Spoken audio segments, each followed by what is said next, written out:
नमस्कार, 3 बड़ी खबरें देख रहे हैं आप। मैं हूं आपके साथ विशाल गर्ग। खबरों की शुरुआत करेंगे। उत्तराखंड में लगातार हो रही भारी बारिश की वजह से केदारनाथ यात्रा को रोक दिया गया है। श्रद्धालुओं की सुरक्षा को देखते हुए जिला प्रशासन ने यात्रियों को सोनप्रयाग और गौरीकुंड में ही रोक दिया है। राज्य में लगातार बारिश हो रही है और खराब मौसम का असर केदारनाथ यात्रा पर भी पड़ रहा है। वहीं इस पर कांग्रेस के प्रदेश उपाध्यक्ष संगठन मथुरादास जोशी ने कहा है कि केदारनाथ का पैदल मार्ग अभी तक सुचारू भी नहीं हो पाया है। उन्होंने कहा है कि सरकार धीमी गति से काम कर रही है। सरकार का सड़क ठीक करने में कोई इंटरेस्ट दिखता नजर नहीं आ रहा है। सरकार संवेदनशील भी नहीं दिखाई दे रही है, जिसका खामियाजा तीर्थयात्रियों को भुगतना पड़ रहा है।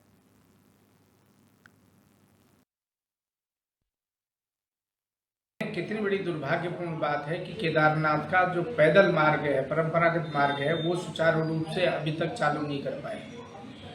सरकार धीमी गति से काम कर रही है। सरकार का कोई इंटरेस्ट नहीं है, सरकार कोई गंभीर नहीं है, सरकार संवेदनशील नहीं है और सरकार कतई चाहती नहीं कि केदारनाथ धाम में लोग जाएं, गरीब लोग जाएं, असहाय लोग जाएं, स्थानीय लोग जाएं। जब आप 10 दिन में एक रास्ता साफ नहीं कर सकते हो, चलने लायक नहीं बना सकते हो, मैं समझता हूँ उस सरकार को कोई नैतिक अधिकार नहीं है कि केदारनाथ की बात करें।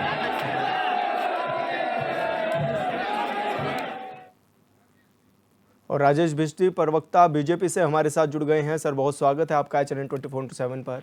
जी धन्यवाद। राजेश जी, जिस तरह से कांग्रेस के प्रदेश उपाध्यक्ष ये आरोप भी लगा रहे हैं कि सरकार धीमी गति से काम कर रही है और यही वजह है कि बार बार यात्रा को रोक दिया जा रहा है।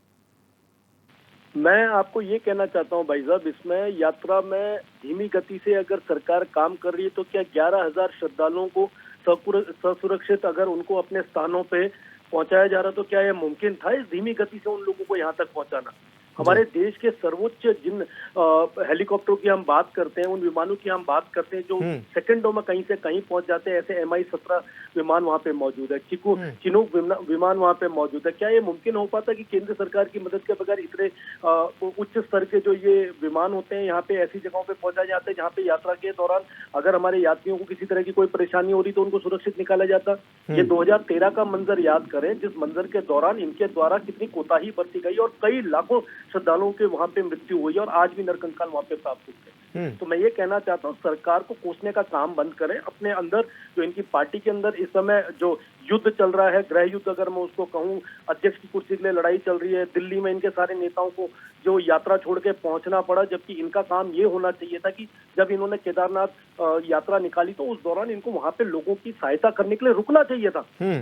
लेकिन इन्होंने क्या किया, इन्होंने उस यात्रा को रोककर अपनी यहाँ पे दिल्ली में इनकी बैठक थी, उस बैठक में पहुंचना पहली प्रायोरिटी रखी। अगर ये वहां पे अगर इनको इतनी गंभीरता थी, उत्तराखंड के लोगों की अगर इतनी पीड़ा थी तो ये क्यों नहीं रुके उस यात्रा के दौरान वहां पे लोगों की सुरक्षा के लिए, लोगों की सहायता करने के लिए? इनको आगे आना चाहिए था। ऐसे कामों के लिए सबसे पीछे हटते हैं। और यहाँ पे केंद्र सरकार के साथ साथ राज्य सरकार पूरी गंभीरता के साथ सभी चुनौतियों का सामना करने के साथ साथ आपदा में जो व्यवस्थाएं इस समय ये मौसम को देखते हुए हो रही है, विजुअल हमारे को पूरी विजिबिलिटी की दिक्कत हो रही है, उसके बावजूद भी सरकार अपने काम को बहुत जिम्मेदारी के साथ करती है। पूरा प्रदेश देख रहा है तो इनकी बातों को कोई गंभीरता से नहीं लेता है, इसलिए इनकी बातों पे ध्यान न दिया जाए। यात्रा बहुत सही चल रही है और जैसे ही मौसम ठीक होगा दोबारा से वहां पे राहत बचाव का कार्य दोबारा चलेगा।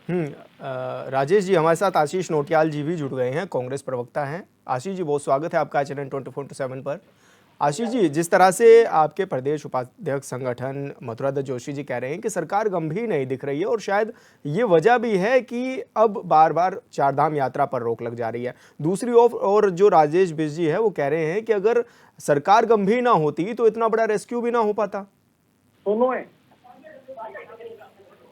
आजीष जी, हेलो, हाँ जी, हाँ जी, आपको आवाज मिल पा रही है? ये अभी मैं बिजली की बात सुन रहा था। बिजली बता रहे हैं कि गृह युद्ध चल रहा है कांग्रेस पार्टी के अंदर और गृह युद्ध हमें दिख रहा है भाजपा के अंदर। भाजपा के मुख्यमंत्री को बदलने के लिए सब पीछे पड़े हैं। कभी तीरथ सिंह जी अपनी फोटो वायरल करते हैं, कभी देवेंद्र सिंह जी वायरल करते हैं, कभी धन सिंह वायरल करते हैं। आप लोग जब एक बात बताएं, हम तो विपक्ष में हैं, सत्ता में कौन है? सत्ता में भारतीय जनता पार्टी है। उसका काम है लोगों की व्यवस्थाएं करना, लोगों को सुविधाएं देना। वो कर क्या रहे? वो अपने मुख्यमंत्री की लड़ाई लड़ रहे हैं कि मुख्यमंत्री मैं बनूंगा, ये कहता है मैं बनूंगा, इस बीच में कहते हैं हम राज्य मंत्री बना देंगे। तो इस तरह की बातें कर रहे हैं। कांग्रेस पार्टी ने यात्रा करी और निश्चित यात्रा को जब देखा कि आपदा आ गई तो उन्होंने यात्रा वहीं पे राहुल गांधी जी ने जब कहा कि आप लोग सब व्यवस्थाएं पे लगे और यात्रा को खत्म करें, हमने यात्रा को समाप्त करने का काम करके इतनी पैदल यात्रा जो हमारी हरिद्वार से चली है उसको समाप्त करके हम लोगों की सेवा में लग गए। और ये कहते हैं हम सेवा नहीं कर रहे, हम इन लोगों की तरह थोड़ी है कि 1 करोड़ 10 दिखाओ, अपनी फोटो दिखाते रहो। हमारा जो क्षेत्र जो कार्यकर्ता है वो वहाँ लोगों की सेवा में लगा हुआ था, वो जनता की सेवा में लगा हुआ था। नोटियाल जी, पार्टी कर क्या रही है? नोटियाल जी, ऐसे में भाजपा एक तंज ये भी कस रही है कि भगवान से बुलावा नहीं आया था। अरे भगवान से बुलावा क्या हमें नहीं आया था? तो इतने जो तीर्थ यात्री थे वो बेचारे फंस गए, जो उनका आप अपमान करना चाहते हैं। इतनी जनता और जो वहां जाने के लिए तैयार खड़ी थी उनको भी बुलावा नहीं आया था। मतलब आप हमारे 100-200 लोग देख रहे हैं कि इनको बुलावा नहीं आया था, तो जो इतने सारे संख्या में लोग खड़े थे वो किसके लिए खड़े थे? क्या आप तो सब हर तीर्थ यात्री का अपमान करने का काम कर रहे हैं? शर्म आनी चाहिए आप लोगों को। बुलावा आपको ही आया था, आओ और सोना चोरी कर लो। ये आपको बुलावा आया था यहाँ के सोना चोरी करो? ये बुलावा आपको आया था यहाँ के शिला उठाओ और दिल्ली ले जाओ और लोगों को कहने का काम करो कि अब यात्रा आपकी दिल्ली में ही हो जाया करेगी, उत्तराखंड आने की जरूरत नहीं है। किस तरह की बात? आशीष जी आपसे कमेंट चाहेंगे। आशीष जी इन्होंने जो तीर्थ यात्रा भी शुरू करी थी कि राजेश जी आपसे 50% सब्सिडी का लाभ मिलेगा, ये क्या था? 25% सब्सिडी का लाभ मैं किसको दे रहे हैं? आप गरीब आदमी को थोड़ी दे रहे हैं। आप उस हवाई जहाज की कंपनी को व्यापार देने का काम कर रहे हैं कि ले ये तू पैसा ले और काम कर। तो वहाँ लोगों को रिस्क में ले जा, लोगों को अरे जब बारिश का इतनी आपदा का समय तो आप ऐसा काम क्यों कर रहे हैं? आशीष जी, राजेश जी का भी एक वक्तव्य लेते हैं। राजेश जी, क्या माने कब तक यात्रा फिर से सुचारू हो पाएगी? और जो पैदल मार्ग, क्योंकि कहा यह भी जा रहा था कि 1 हफ्ते में शुरू कर दिया जाएगा दोबारा से, तो क्या माने कब तक और कितना समय और लग सकता है? देखिए, यात्रा को पहली प्रायोरिटी सरकार की ये होती है कि हमारे जो तीर्थयात्री वहां पे आ रहे हैं उनके लिए यात्रा सुगम हो, सुदृढ़ हो और सुरक्षित हो। तो इसलिए जैसे भी वहां पे मौसम का मिजाज ठीक होता है, व्यवस्थाएं ठीक हो जाती हैं और सरकार ने जो वहाँ व्यवस्थाएं दे रखी हैं, चाहे वहाँ पे एनडीआरएफ की टीम है, एसडीआरएफ की टीम है, डीडीआरएफ की टीम है, लोकल प्रशासन है, हमारे वॉलंटियर्स वहाँ पे मौजूद है। और कांग्रेस का सरासर झूठ जो सामने देखने को मिल रहा है, इनके सारे नेता जो यात्रा में देख रहे थे उन सब की तस्वीर आप पिछले 4 दिन से दिल्ली के अंदर देख सकते हैं। जो ये वहाँ पे सेवा की बात कर रहे हैं, इनका एक भी कार्यकर्ता फील्ड में नहीं उतरा। और जहाँ पे इनके प्रदेश अध्यक्ष ने नौटंकी करने की कोशिश करी, वहाँ पे यात्रियों ने जो वहाँ पे उनको लोगों का लंगर लगाने का काम कर रहे थे, भंडारा लगाने का काम कर रहे थे, रेस्क्यू लगाने का काम कर रहे थे, उन्होंने वहाँ से इन्हें दौड़ाया। इसलिए दौड़ाया क्योंकि वो समझ गए थे कि इनकी जो यात्रा है वो सीधे केदारनाथ के उपचुनाव को देखते हुए। प्रदेश की सरकार यात्रा के प्रति बहुत गंभीर है और जो रेस्क्यू 11,000 का किया उसका एप्रिसिएशन केंद्र सरकार ने हमारे माननीय मुख्यमंत्री जी को किया और ये पूरे प्रदेश ने देखा है। तो ये मेरा मानना है कि जिस प्रकार से यात्रा को सुरक्षित करने का काम प्रदेश सरकार ने जिम्मेदारी से संभाला, अगर ये केरला के अंदर वायनाड में अगर ये संभाल रहे होते जहां इनकी कांग्रेस की सरकार है, तो 400 लोगों को अपनी जान गंवानी नहीं पड़ती। जब इनके प्रिंस चार्ल्स और जो इनकी मैडम है, जो प्रिंसेस हैं, वो अगर यहाँ पे लोकसभा में नहीं होते, वहां गए होते, तो शायद इनके कुछ लोगों की राहत के लिए इनकी सहायता दिख रही होती, जहाँ के लोगों ने इनके प्रिंस चार्ल्स को चुन के यहाँ पे लोकसभा में भेजा। तो ये चीज साफ बताती है कि इनकी मंशा लोगों के प्रति कभी भी सकारात्मक नहीं रही है, उनकी सुरक्षा से इन्हें कोई लेना देना नहीं है। इन्होंने यात्रा का भ्रम फैलाया, झूठ बोल रहे हैं और ये झूठ पूरा प्रदेश देख रहा है। इसी का नतीजा है कि ये आज भी इस देश के अंदर विपक्ष में बैठे हैं, चाहे प्रदेश हो चाहे हमारे केंद्र हो, तो दोनों जगह पे विपक्ष में बैठाने का काम लोगों ने इसलिए किया है क्योंकि इनके झूठ को पूरे देश ने देखा हुआ है। आशीष जी, जिस तरह से बीजेपी ने टीमों का गठन किया कि जो प्रभावित क्षेत्र हैं उसमें टीमें जाएंगी,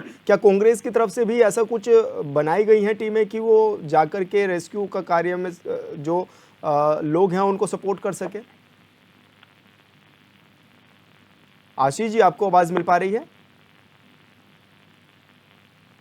राजेश जी से एक और सवाल ये ले लेते हैं। राजेश जी, अब क्या माने कि राज्य सरकार कितनी गंभीर नजर आ रही है, क्योंकि बड़ी संख्या में तीर्थयात्री भी पहुंच रहे हैं और सभी को दर्शन भी करने हैं। ऐसे में क्योंकि पहले ये भी कहा गया था कि ठीक है आप हेलीकॉप्टर के जरिए दर्शन कर सकेंगे, तो क्या अभी हेलीकॉप्टर से दर्शन जारी रहेंगे या अभी हाल फिलहाल में जिस तरह से अब देखा जा रहा है कि हेलीकॉप्टर से भी दर्शन नहीं कर पाएंगे?